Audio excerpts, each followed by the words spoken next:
How's it going, YouTube? This is Clint with Deertracker TV.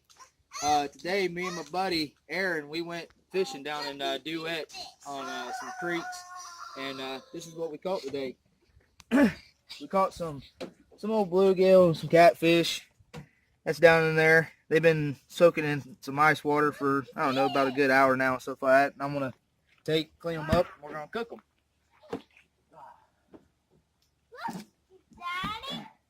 So the first thing I like to do is get them real ice cold down, real good, and I'll take and wash them off and start cleaning them up. Actually, some pretty good sized bluegill that we caught. About big as your hand. Me and my dad, we call them slabbers. So first thing first is we'll get all these out, like so. Sorry, I got some new pups, and they like tearing up the yard.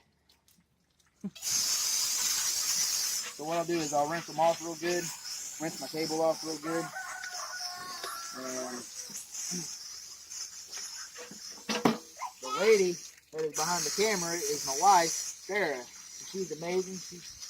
She's supporting me the whole way on doing this thing that I've been wanting to do and stuff. And I've been wanting to do it for years. I haven't had the chance or opportunity to do it until now. Here in a few more weeks, instead of me videotaping on the phone and stuff like that, I'm going to be getting some GoPros and things like that. So the video quality is going to be a whole lot better once that comes in. The first thing is you always want to have a good sharp knife with you.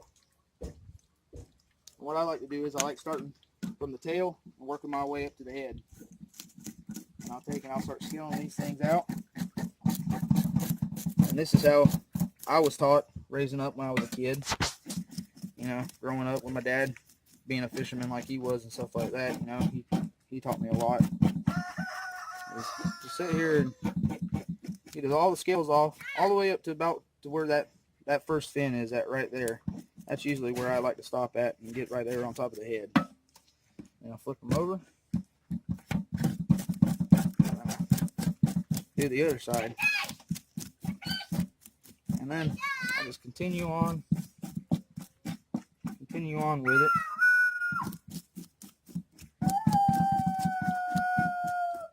Like so.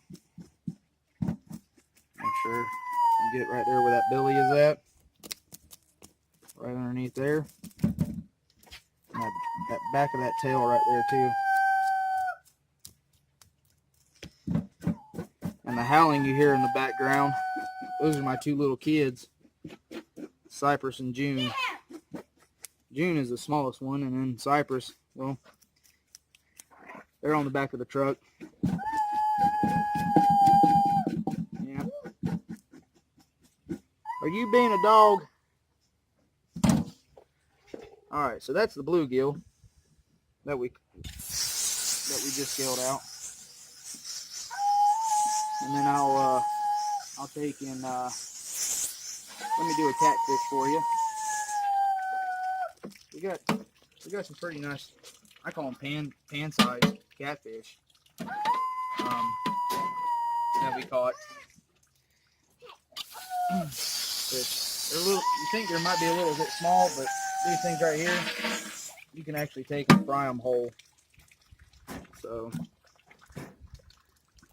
you're gonna take, and what I like to do is get a pair of pliers. Have those right there next to you. What you want to do is you want to start. There's a little indention that if you feel on this top fin right here, there's a little indention right there behind it. What you want to do is you want to take a sharp knife and you want to split that, and just go all the way around, cutting it. Cut right behind the fin. Come up and just keep cutting it. Just barely cut the skin is what you want to do.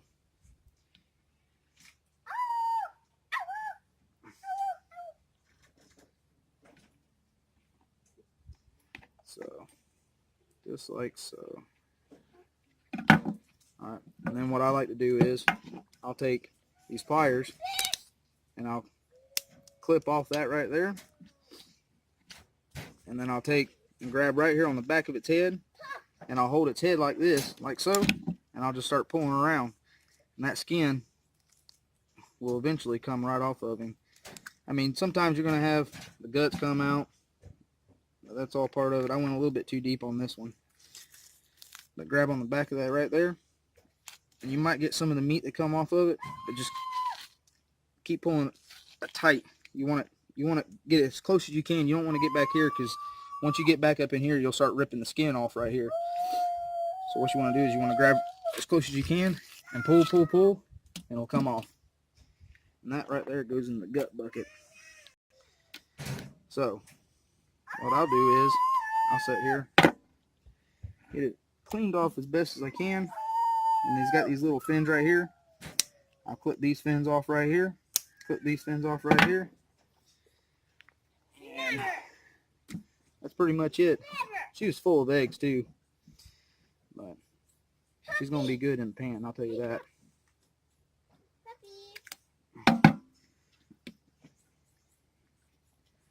And then I'll take, just start cleaning her out. Pull all the innards out of her. Put them in the gut bucket. Sit there and start cleaning everything out, getting it all cleaned up and prepped for the fryer.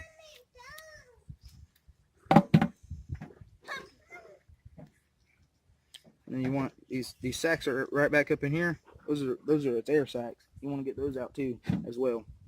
And then right there where that little indentation is at, right there on the back of its head, you take that sharp knife you have, come down with it. You'll hear it pop. Take, twist, take the water hose, and wash them off. Try to get as much as you can, you know, of all the innards off of them and stuff like that. Get as much blood as you can off of them, you know. And have you a good clean pan too, there for all your fish. So when you get done cleaning, you can toss them in the pan.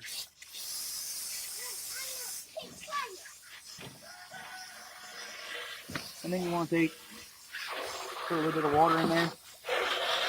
Just keep the water in there, so you know you don't get no bugs or anything else on it. So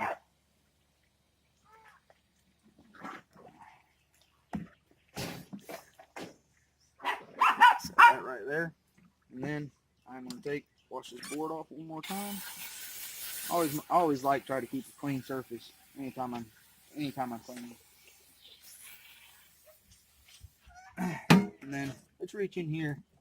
I'm gonna grab this bluegill if I can get a hold of him. Rinse him off really well. Rinse him off well too.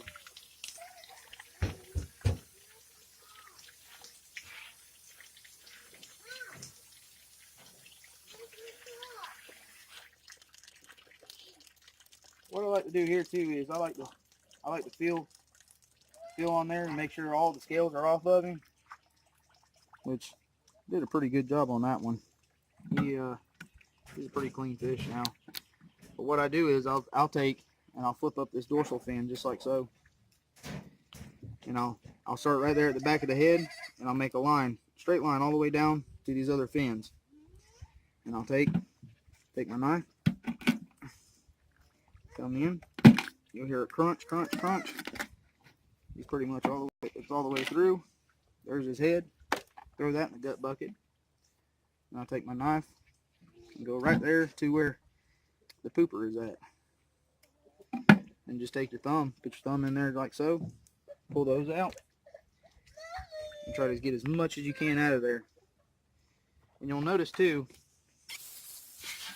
when you're doing this, you know, rinse him out real good. Make sure he's got, you know, you get every last bit of it out that you possibly can. Because you don't want that in your, when you're frying your fish or anything. But if you notice all the way in the very back of it, he's got a little bit of mercury back up in there. which that's what I call those mercury. I try to take my finger and try to scrape as much as I can out of that too as well.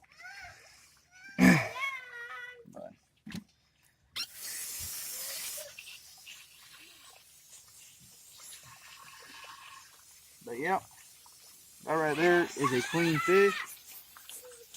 I got a clean catfish and a clean bluegill. So what I'll do is I will take and I will get started on cleaning all the rest of them, and then I will see y'all later. How's it going? All right, now since we got our fish clean, I want to get back in here. I want to rinse them off again because they've been sitting in the refrigerator for about 24 hours now. Because last night, I was going to cook them last night, but my wife, she already had dinner already out and getting that started and everything. So today's Sunday, so we're going to have a Sunday dinner with fish. So first thing what I do is I take and I just rinse them off one more time just to make sure everything is cleaned off of them. You might find something on there you don't like or whatever. So I just clean them out one more time all over again just to, for cleanliness is what I like. So let's get here and rinse all these off just like so.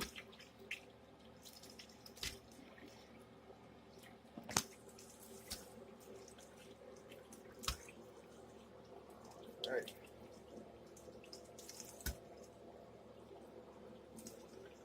Alright, now since they're all rinsed off, what I'm going to do is I use this Everglades seasoning. This stuff is actually really good. It has a good taste to it, and if you haven't tried it, you need to, because whatever they do, they do it pretty well. So I'm going to just all I'm doing is I'm just going over, sprinkling some in the sink to kind of cover the fish up a little bit. Just to give them a little bit of flavor, because I got some other stuff over there that I'm breading them with, so they can hit the pan.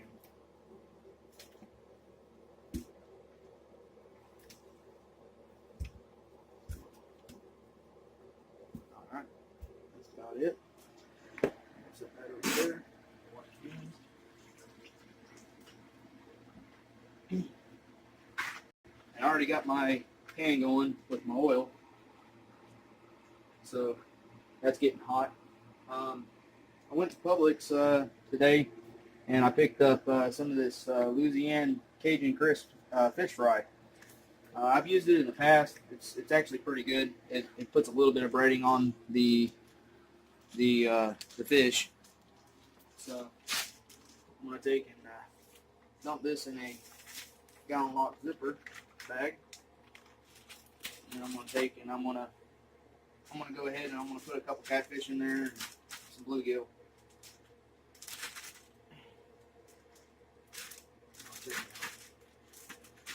Seal it up. Just kind of roll it in the flour a little bit. In the breading. And then what I like to do is just to check. I'll take a pinch, put it in there. You start seeing that fry. It's ready to go. Just take and shake off the excess and lay them on in there. Usually they don't take too long to cook. It will take anywhere between 3 to 5 minutes, depending on what how big and what size they are.